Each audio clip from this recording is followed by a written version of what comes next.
Welcome, everybody. This is the Thoughtful Travellers Book Club, and today we are discussing A Beginner's Guide to Japan. But it's much Very more than A annoying. Beginner's Guide to Japan by Pico Iyer. It is, I think the subtitle, I got the Observations and... book too Oh, there from the we library. go! From the library. From the library. Oh, I'm so glad your library has it. That's perfect. It's a good library. Oh, I sometimes have library books here too. So, um, I have got a lovely, good local library. So the subtitle is Observations and Provocations, and I think that's a better guide to what is in here than just a beginner's guide Mm. because it's it's a it's a fun and interesting book about Japan. So, welcome, Justin, my lovely co-host in Canberra, and a Hello very, again. very special welcome to Miyuki. Now, Miyuki is the host of the Japan Experts podcast. That's how I came across her, and I'm sure a lot of people watching today are interested in Japan. And so, obviously, you all should go and download some episodes of the Japan Experts podcast. It's fascinating. So, well done. Actually, Miyuki, can you just tell us like one or two sentences about your podcast?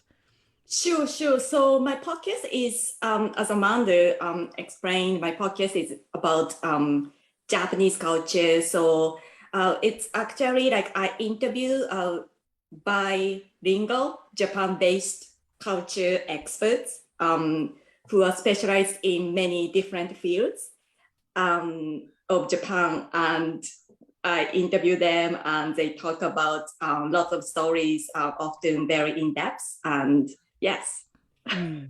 Yeah, I love it because of exactly that reason. Every episode is a very specific niche topic, and that's one of the things I love so much about Japan is this the culture is so vast and broad, and there's so many different kinds of areas you can dive down deep into. So, yeah, so congratulations. It's a really, yeah, you've brought that podcast together really well and find very interesting people to talk to. So, yeah. Thank you. So, and thank you for coming along today. You are currently, am I right? You said I was checking in the email, you're in Kyoto right now?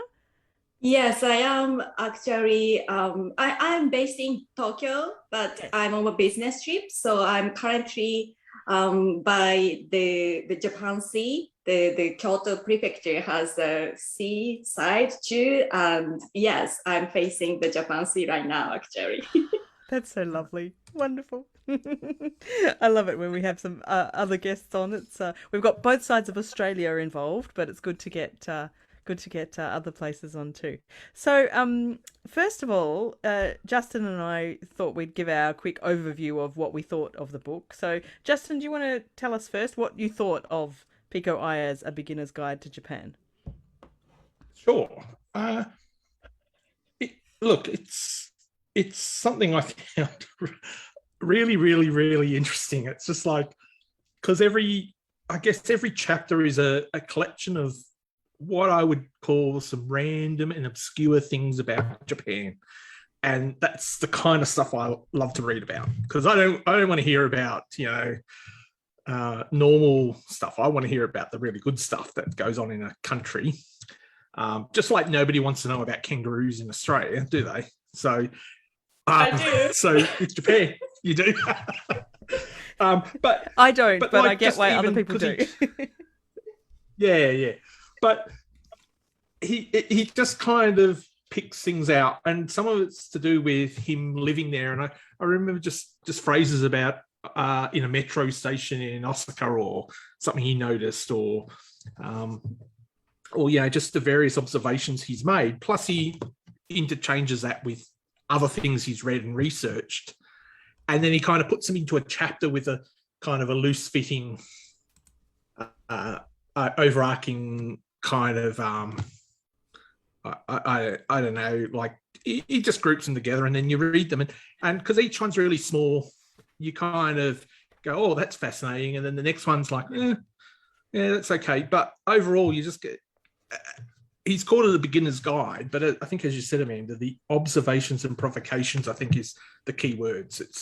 He's just observed so many things in Japanese life as a non-Japanese person, and just randomly just kind of chuck them down together, and it really for me, it really works. It just makes me want to go to Japan even a lot more than I You already already did. So, Yeah, yes. exactly. No, I agree. I think it reminded me a little bit of last month's book, Yeah. Mary Morris's All the Way to the Tigers, with all the different snippets of, and it's such an Yeah. interesting style to read, isn't it? But and some of them are Yeah. longer, and I must say I quite liked the slightly Yeah. longer ones because I could feel I could get into a story more. But so he's lived in Japan for decades, I think, 32 30 years. something So years, I think. yeah, it says on the back 32. 32 Yeah. years.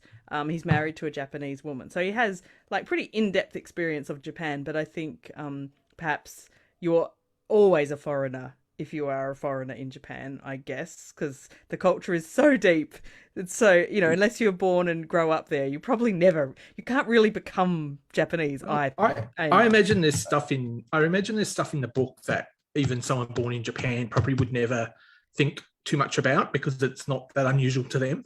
But and probably think as well that why would anyone find this interesting, or why would anyone, and yet when I read it, I'm like going, wow, that's so interesting.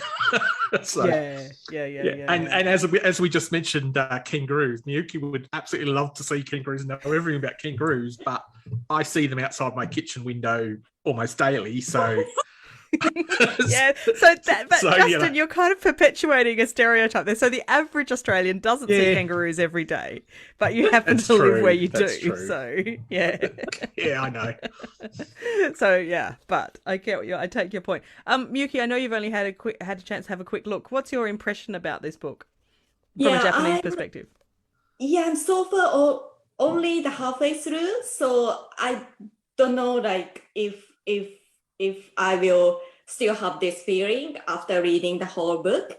But I just felt like my first impression was that it was a bit over exaggeration included. Interesting. As you just talked about this kangaroo thing, like it probably there's some sort of aspect like when you talk about Japanese thing, but it's not always that things, right? Always. It's just like probably like some people may feel that way, but it doesn't necessarily mean it's that everyone has the same feeling. That's what I thought. Oh, that makes absolute sense. I think that's a very measured view. So yeah, I think you're exactly right. So we've got a few. I was just going to say, I think culture changes as well, doesn't it? So culture changes as well. So some of these things might be very, very common for younger or older Japanese people, but maybe completely different as the generations of Japanese have gone on, or particularly some things where the Japanese remember things in their history because they're old enough to, whereas the younger Japanese haven't. So that would affect the way the culture is to them as well. So that's true too. I think he mentioned the makeup, like young ladies do their makeup in the trains, right? I don't see them like do that anymore. I don't know if it's like COVID related, but I think even just before the COVID, I don't think I come across these scenes anymore in Tokyo. Maybe 20 years ago they definitely did. I remember from 20 years ago when I lived in Osaka, that was definitely a common thing. But perhaps that's changed. Exactly. Yeah, things are always changing. Yeah, it's interesting. Okay, so for today we've picked out a few of the topics that intrigued us the most, and we're so excited we can get a Japanese perspective on it. So for anyone watching, there's quite a few of you watching, you may not have finished or read the book, and it's okay because it's such a random kind of book and random discussion that we're just going to pick out some of the things, some of the aspects that we were particularly curious about. We can't spoil it. No, it's not. There's no spoilers. So yeah, it's just it's an interesting read no matter what. So we're going to start with something quite fun, or totally fun, and it's the topic of mascots. So on page 55 of the book, it said there were in 2016 92 mascots in Osaka Prefecture alone, including 2 dogs to represent tax departments and a caped flying hot water bottle. Now, my experience of Japan is that there are mascots for everything, and it seems to be quite an important part of Japanese life. And I've always liked this part of it. It's like there's a thing where it's okay. You don't have to. I don't know how to say this correctly, but you don't have to grow up. For example, when I had a bank account in Japan, it had the Peanuts characters on my card and on my bank book, and nobody cared. Like, it wasn't for kids. You know, you're still like in No. Australia, people might think, oh, that's for kids, but it's actually kind of you can enjoy whatever you enjoy at any age. Is the feeling that I got, and I don't know if that's why mascots are bigger. I don't know. Miyuki, tell us something about this idea of mascots in Japan. Help.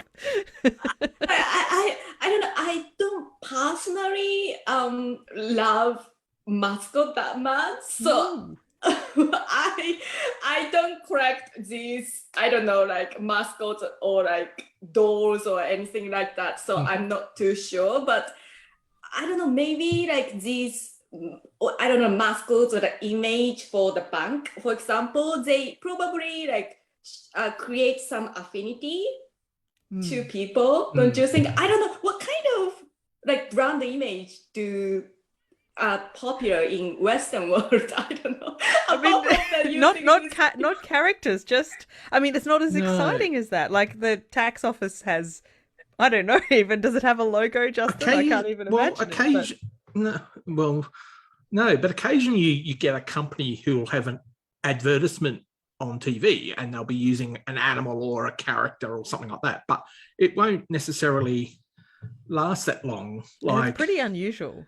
It just, yeah, like they might do a series of ads and they might go over a few years, but for that company, but then they'll get a new marketing people in and they'll change, but it's not, they don't really have mascots. Like sporting sides, they all have mascots. But outside of that,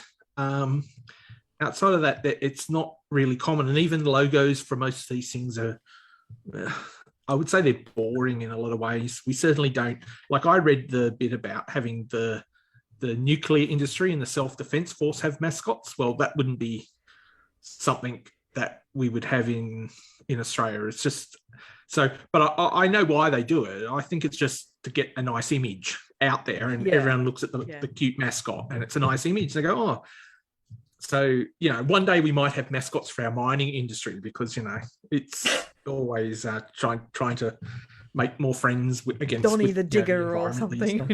Yeah.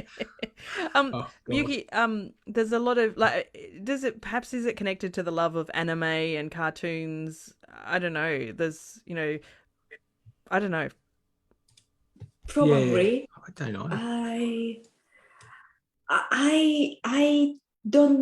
I don't know, but some people definitely like to collect these things, like whenever they visit like different regions or whenever they visit different areas, because every part of Japan have these like unique different things. But perhaps I just thought maybe because each region, each prefecture, like we have 47 prefectures, and also we have like many different regions. I don't remember the number, but we have like so many distinct characters between these regions, between these prefectures. That's why they want to show their own characters, by creating their mascot, because this mascot usually shows the characteristics of the area. For example, I'm originally from the Gifu prefecture, which is in the central area of Japan, and they have a mascot called Minamon, if I remember his name correctly. And the Minamon is like stands for like she is related to the water, because the Gifu it has like abundance water resource, and the water in Japanese mizu, and the Minamon probably like mi is like same mizu for me. So probably I think some kind of like similarities. So I think each region wants to show off their characteristics. That's why they create these things. Yeah, that makes sense. Correctly. Like the different regions and the different prefectures have a lot of, like, it seems when I lived in Japan, I could understand that every prefecture or region had some things that were very unique, and it was important. For example, ice cream flavors. Like you would go to a new area and they would have a really weird, to me, weird ice cream flavor. But like if I told my students, oh, I'm going to, X place on the weekend, they would say, oh, you must try the squid ink ice cream there, or whatever the special flavor was, and things like that, or different, omiyagi, like souvenirs that you would bring back were very different. Whereas I guess in Australia, Justin, there's not that much. We don't, as our different states don't have any, really kind of big branding that you feel, oh, this is a New South Wales thing, No. or this is a WA thing. It's just a bit. The worst I can think of is we have different names for things across the country. Like every now and then there'll be just one thing that has a different name in South Australia or Western Australia, but there's, and we do have, I guess, I can't think of too many things. Like, sure, you'll get seafood on the coast. Yeah. Sure, you'll get more seafood on the coast than you do inland, because once you go inland in Australia, you can get a long way from the ocean. So there's things like that, but yeah, I'm not aware. Like, it's not the same. Yeah, and I guess so. Japan has like this very rich, very long-lasting, ongoing culture. Whereas in Australia, our long and rich heritage is our Indigenous heritage, which we unfortunately don't know as much about. But no. And I suppose if you think of, Justin, the map of Australia that's divided into the Indigenous countries, that's much more representative. That's much more similar, right, perhaps. So that probably would look like a Japanese prefecture. Yeah, map, exactly. All these prefectures and stuff, and they would have much more, because we've got 8 strong cultures. Yeah, because we've got 8 states or territories, and I imagine quite a few of them are almost as big as Japan themselves. Yes. So it's true. But not very populated. So and they're bigger than most, so many countries in the world. Yet, not populated as much, and just the sheer size of them, it means that we just don't have that.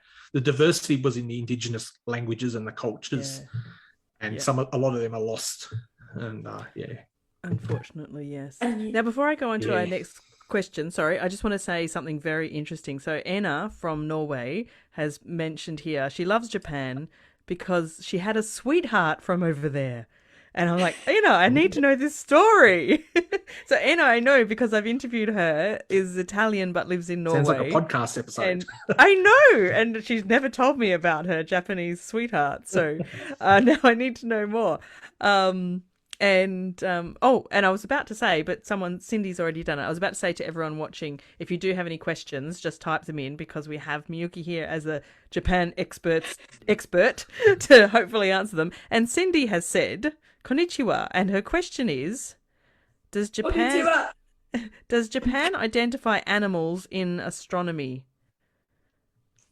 In astronomy? Oh. Yeah. Oh, like the Chinese do, or the Western, like zodiac signs. Yeah, I think so. We use the same like Chinese zodiac signs. Right. Okay. So yes. So you have a year of a monkey, or a year of the snake, or a year of so we have 12 of them. Yes. Right. Okay. Yep. Cindy, if that's what you're asking, then, or if there's any more to your question, add it on for us. So yes, I think that's. I imagine that probably goes back so far that kind of stuff goes back and predates a lot of the modern cultures and stuff. So it probably spread throughout Asia. So because I know it's common in Southeast Asia as well. So yeah, Cindy has added, e.g., a scorpion in the sky. So no, not zodiac, as in like there's actual stars. Constellations. Are they? We have, whether we have animals, I think. Mm-hmm. Whether we have animals in the astronomy. Yes. I'm not too sure. Like you can make patterns in this with this. Do we? Isn't that global thing? Just like we have a different name, because, for example, we have one name that it popped up in my mind is like the like child bear. We Right. have child Okay. bear. I don't know, maybe the translation isn't correct, but Yeah, like no, well, Cindy's just said, she says, I mean, like the big bear joining the stars to show constellations. So you have yeah, Yeah. maybe a small bear. yeah, we have small bear, yeah. That's cool. Oh, interesting. Okay, well, there you go. That took a tangent that I wasn't expecting, but I love all that. Any question, this is the thing. Any We've question got is an good. expert here. Yes. And Now, I'm actually going to, oh, go on. if I could relate to your earlier thought on the anime and manga, probably we have like these cute characters because of we have like lots of like artists, anime like manga artists, so that they can create really cute ones. Because for example, I know that like US, California, they have a bear as a state in their state flag, right? And Uh-huh. Yes, yes. Yeah. It's on their but flag as well. Yeah. the bear is like much more, I don't know, like realistic look. It's not Not really cute. like a mascot or something. But in Japan, Yeah. I think there are lots of people who can make these like, I don't know, like create a cute character. That's why we have like probably that culture. That's my thought. Yeah, that makes sense. Yeah, it probably is all combined. Yeah, that's true. Okay, now I want to get to some of the extra thoughtful parts. Now I'm going to skip one, but on our list. But the next one is to talk about being a perfectionist. So there's a part Yes. in the book. I'm really curious about your thoughts here, Miyuki. So there's a part in the book where he writes, perfection, in fact, is part of what makes Japan wonderfully welcoming to foreigners and unyieldingly inhospitable deep down.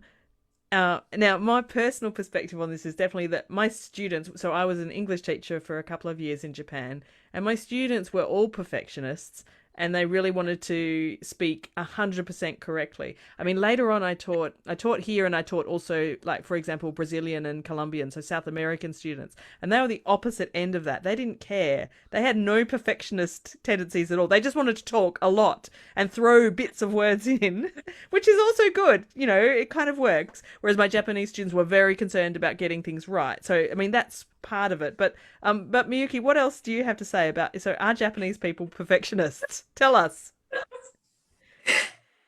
I think I was one of them, and I was very concerned about like being perfect, like speaking like very like perfect English. I still probably have that kind of like, I don't know, like that the element inside me, but I'm kind of like getting used to it because my English isn't perfect. But because I create the podcast, so I kind of like get used to it because I thought it's more important to get the voice out rather Yeah. than just like being perfect, because like human beings, we are never perfect, right? But definitely it's part of Japanese culture and everyone wants to speak perfect English. What about in other situations, like in the workplace, for example? Like, do people always try to do everything, perfectly, or is good enough near enough ever?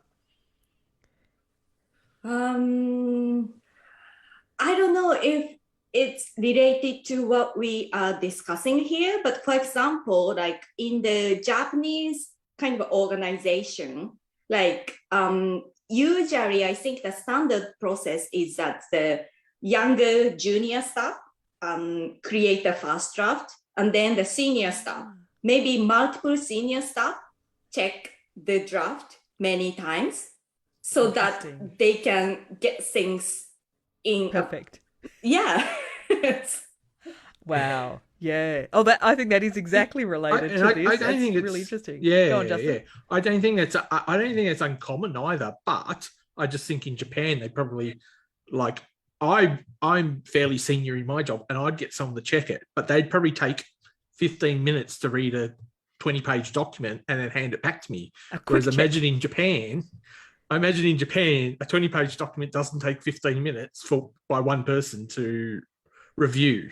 Like they put more effort into reviewing, whereas we just check things and go, right, that's good enough, and we got a deadline to make, and Yes. that's more important. Yeah. For example, we have a like stickers. Is it hanko? Like it's stamp?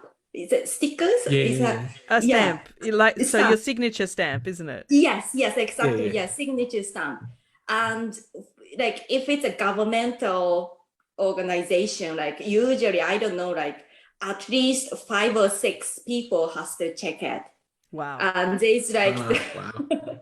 space left for like each, I don't know, like each manager, like director, and above Okay. that, and everyone needs to review it. And Aha. that Interesting. is still the Although process. I did read in the book that in Japan, like they still have a lot. It was something to do with the number of engineers and technical people compared to the number of managers. In Japan, they still have a lot of the technical people doing stuff, whereas in America, they've got lots and lots more managers and very few. And they said it was like something like 40 times more managers in America compared to engineers than it was in Japan. And I just know from the things I like, cameras and photography, like Japan makes most of the cameras in the world. And I know how when you're waiting for a camera to release, like it would be almost unheard of in the Western world for them to say, hey, we're going to release this on this date, and for them to change the date. Whereas Japan, if the camera wasn't perfect and ready, they'll just push back the date. They'll just say, sorry, this camera's not ready to be released. And then 3 or 6 months later, they would release a camera and then it would be perfect. So that's just from an outsider looking at that process. Yeah, interesting. Yeah. And I don't have a problem with that. I think it's good. I think I'm an great. engineer, and I think sometimes things do get rushed in the Western world just because to meet a deadline or what the marketing department has already said. So yeah. It's very interesting. But I guess the short answer is yes, Japanese are perfectionists. As more a than general rule. the rest of us anyway. More than compared to other nations. And like you said, Justin, I don't think that's a bad thing. I think that's actually a really good thing. So yeah, okay. Now I have another topic here about religion in Japan. So there was a quote in the book, and I found this really fascinating when I lived in Japan as well. But so the quote in the book said, 1 in 4 Japanese answered yes to the question, do you believe in any religion? So that was 1 in 4. But more than 96% admitted to participating in religious rites of some kind. So my understanding from when I lived there is that there's a lot of Shinto influence, a lot of Buddhist influence, and some Christian. And I know my students used to tell me that they would do some Buddhist things and they would do some Shinto things, and it seemed to me more like just rituals that they did rather than a religious rule that they followed. Like they would go and get their car blessed when they got a new car at now I can't remember, a Shinto shrine. I'm not sure. I do remember reading that though. Yeah, it was I do remember reading about getting the car blessed or something. There was something in the book about it, I think, was it? Yeah, those or kind I've of heard things. it somewhere else. So anyway, tell us, Miyuki, a bit more about religion in Japan. I mean, just in a few minutes or less. It's a big topic, but is what Pico Iyer writes in the book kind of right? So I think I think this book also mentioned in this way too. So the religion in Japan, especially Shinto, I think it's more the cultural activities. So it's more the practice rather than belief, rather than believing it. So I've actually never thought this way before I interviewed Shinto related expert for my podcast. And although he is originally from the UK, he is now the Japanese citizen, and he explicitly told me that believing it is not so important, but doing things in a way that's supposed to be is very important. And that's the Shinto priest care about. Wow.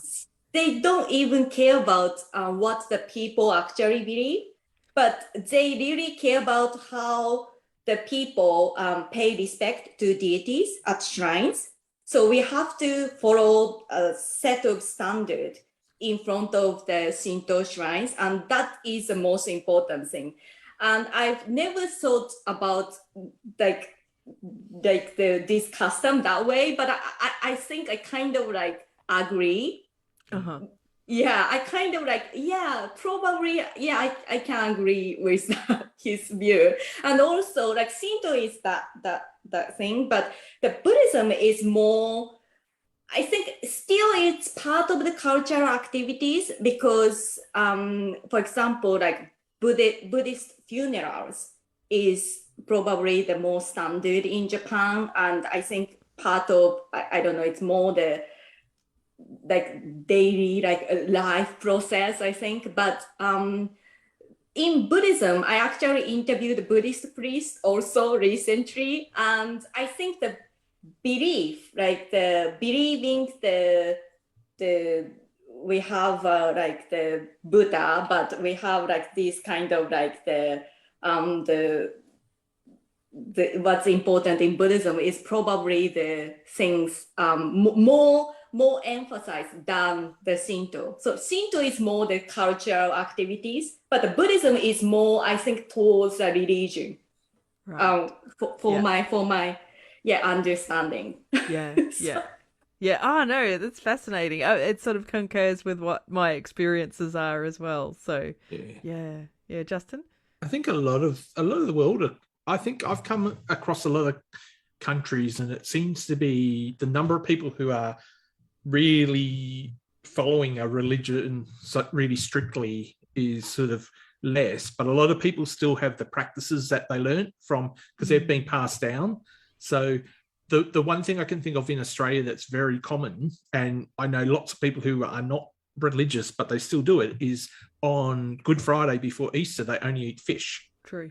And yet they will have not been to a church for years. So, but they'll still do that. So, that's and we true, still you're celebrate right. Good Christmas. example. We celebrate Christmas, but many people are not, all around the world will celebrate Christmas and they'll do their own thing, but they're not necessarily religious. And the same with Easter, they're not. So, Yeah. but The Japan eating maybe fish on just Good be, Friday is a good example of something we can yeah. still follow. Yeah. But I think probably, I don't know. It's quite a diverse and complex subject. So, isn't it just? We've got one. I've got a Yes. few questions that I need to share, but one of them is connected Ooh. to religion, so I'll start with that, even though it's the most recent. So Cindy asked, "Do you think religion in Japan is related to superstition?" I think in a way, yes. Because Shinto, yes, originated from the kind of animism culture, which is like in which we respect everything in nature, like stones, water, like waterfall, these sort of things. So definitely, I think it has that character. Interesting. Right. Yes. Cool. Okay, now I'm going to go completely to new topics just because we've got a couple of interesting questions here. So Nicole asks, are there any particular countries that Japanese people are fascinated with? Are there particular popular culture references that inspire people to travel to particular places, or where are Japanese people particularly curious about? I think one destination popped up in my mind is Hawaii. Yes. Japanese people love visiting Hawaii. I think I that's don't true. know. I've heard the same. Why is that? A lot of Japanese people have migrated to Hawaii, right? Like there's a significant Yes, Japanese population there. So how did that come about? Why do you guys love Hawaii? I don't know, but we probably have I don't know, maybe Hawaii Tourism Bureau Did a really good job. too much promotional activities. That's why, but I mean, I guess it's probably not too far. It's probably not too far from Japan either. That's true. Flight wise, it's probably not a long flight. I don't know how far it would be, but it's only going to be a few hours, whereas other places are much further away. So, yeah, I personally never been to Hawaii. I think it's about 10 hours flight, but I think one reason I can think of is that most Japanese, I don't know if I could say most, but like some Japanese speak really good English, but many Japanese are afraid of speaking English. And Hawaii is a few destination that the Japanese people can get away without speaking English, right? Because There's there so are many lots of Japanese stuff. there that it's possible. Yes, Yes. yeah. And I've come across this when I've met, like I'll be in somewhere in Australia and there'll be a Japanese tour group or just a group of Japanese, and they'll ask a question, but what will happen is someone will come and get my attention, and then they'll go find the person in their group who they think can speak the best English to come and talk to me and ask the question. and then they speak really good English and then but they all know, you can tell they all understand what I'm saying because Yes. It's their perfectionist tendencies, as referenced earlier. Yeah. So, but they'll mostly be asking for directions to somewhere and things like that. And but that's true. That's okay. I just find it interesting. And also just a reason is that just a reason I can think of is that Hawaii is famous for really good pancakes, right? Oh, okay. That's a good enough reason. And Japanese girls are in love with pancakes. Yes, this is true. Yeah, you're right. Maybe that's the reason. I watched go on. Yeah, I just add to this. I was traveling in Peru, and at some stage in the history of Peru, in like the last 50 years, large numbers of Japanese people had moved to Peru, and their president was actually of Japanese descent. Oh yeah, at one stage, and then when I was there, his daughter was running for president, and yet they had all these Japanese restaurants and stuff all around town, everything like that, but nowhere else in South America. It was just seemed to be Peru, and I don't understand why that happened, or anything like that. But it's just a very interesting thing that's happened, that this community of Japanese people had moved to Peru. Yeah, there's a significant Japanese origin, or people of Japanese origin in Brazil as well. I used to have quite a lot of Brazilian Japanese students when I was teaching. But sort of not a very universal. There's kind of pockets. Back to Hawaii. To practice my Japanese, I used to watch the Terrace House series. It's reality. I never watch reality TV, but because it was Japanese, I did watch the Terrace House series, and they had a whole series that they set in Hawaii, where they lived in Hawaii for months, and I learned from there that they could go to lots of restaurants and shops, and everyone would just speak Japanese, and so it's really, really prevalent there. So it makes sense that however it started, it makes sense that now people really love to go to Hawaii. So it's not an uncommon thing, I don't think. I think people, even English-speaking people, like to go to English-speaking countries. So or like people go to Bali and they know that lots of people there will speak English because so many English-speaking people go there and stuff like that. So it's interesting. Hey, now there's one more question from Anna, and she would like to ask about the geisha culture and the cultural woman perspective in that between different cultural backgrounds. I'm not quite sure what Anna means, but maybe just you can tell us something about the culture, the geisha culture. I'm not quite too sure. I'm not a geisha expert. I'm not too familiar with the geisha culture, because what I know is that the famous word I could think of, famous expression that I could think of is ichigen-san okotowari, which means you always need to go with somebody who have been to the geisha house.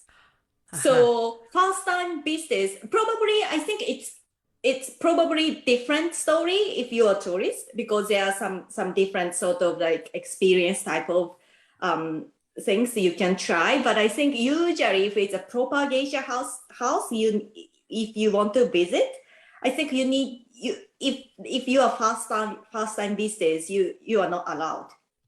Right. Interesting. Yeah. So and I always get the impression it's very secretive as well, or not secretive, but Yeah, it's Because I I don't know. think traditionally,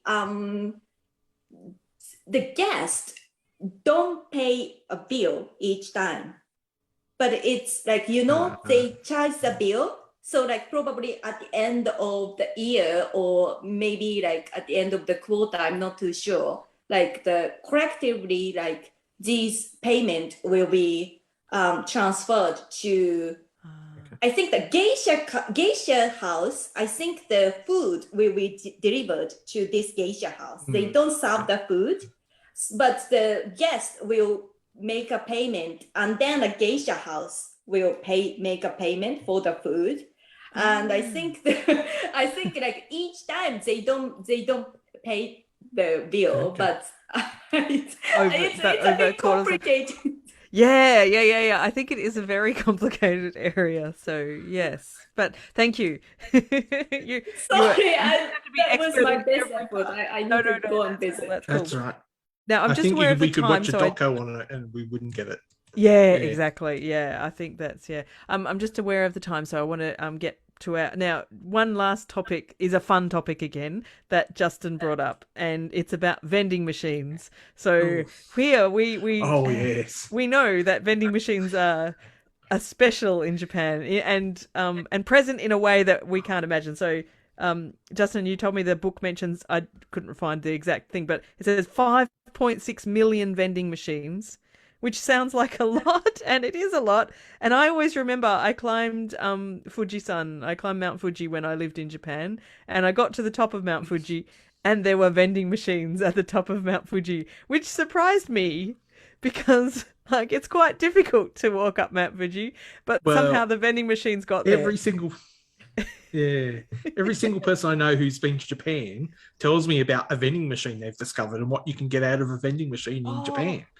And like even hot, like I believe hot meals, like you can get hot cans of soup ramen out and of a vending machine. Yeah. When I lived in Japan, I lived opposite a supermarket car park, and they had a bank of vending machines. And I've heard there are shops that are just vending machines. It was magic. Yeah. Yeah. Actually, I wish I'd thought of finding it, but I don't know where it is. Last time I was in Japan with my son, we found a vending machine that sold sorry, it's so silly. It sold caps for your cat and they look like vegetables. So we have an eggplant cap for a cat and an onion cap for a cat that came out of a vending machine. But so I couldn't find that here. Miyuki, tell us a bit more about Japanese vending machines. So I think it's definitely true that in the really like rural areas, I think it's a regional areas, you may come across not many, but some vending machines that sell the udon noodles, for example, or the bento, like the bento. Yep. Like the box meal. Box. The box. Yep. Looking beautiful with lots of different foods. Oh, so good. Yes.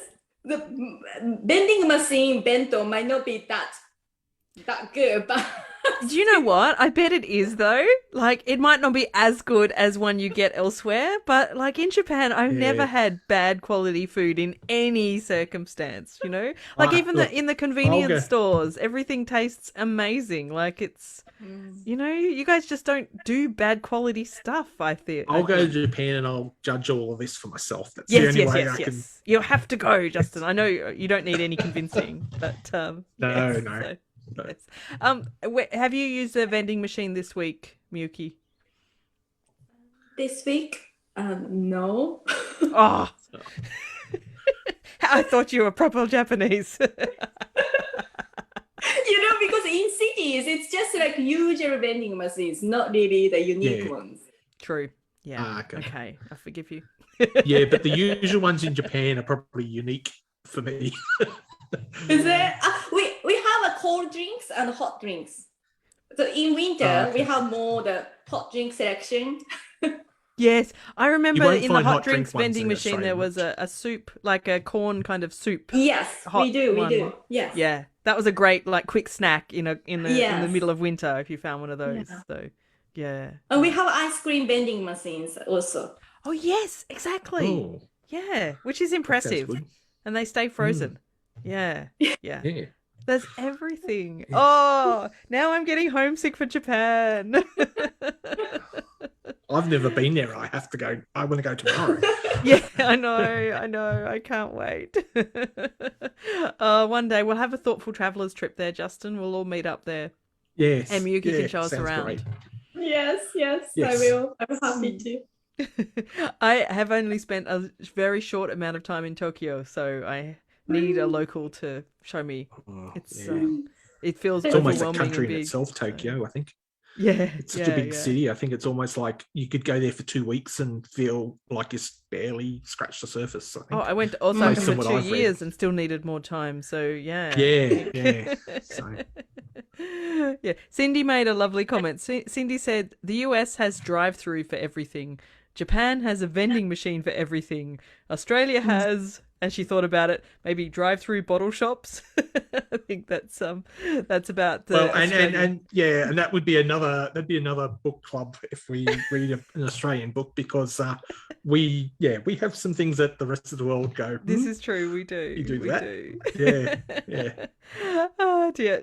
Justin, do you have any last questions for Miyuki before we finish up? Oh no, but thank you very Probably much, have. Miyuki, for.